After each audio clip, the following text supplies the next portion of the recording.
ஆக்சுவலாக இதோட ஸ்டோரி என்ன அப்படின்னு கேட்டிங்கன்னா, ஒரு 30 வயசை தாண்டிட்ட ஒரு பையனுக்கு மேரேஜ் ஆகலை அப்படின்னா அந்த பையன் மேரேஜ் பண்ணக்கூடிய விஷயங்களில் என்ன மாதிரியான சிக்கல்கள் வருது, அந்த மேரேஜ்க்கு பொண்ணு பார்க்க போகிற இடங்களில் என்ன மாதிரியான கலாட்டாக்கள் லூட்டிகள் நடக்குது அப்படிங்கிற விஷயத்த டீட்டெயில்டாக எக்ஸ்பிளைன் பண்ணி எடுத்துருக்கக்கூடிய படம் தான் இந்த லவ் மேரேஜ்.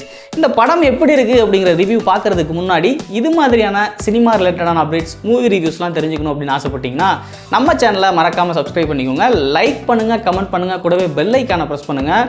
முக்கியமாக மூவிஸ்லாம் விரும்பி பார்க்குற உங்கள் ஃப்ரெண்ட்ஸ்க்கு இந்த வீடியோவை மறக்காமல் ஷேர் பண்ணி விடுங்க. சரி, வாங்க வீடியோக்குள்ளே போகலாம்.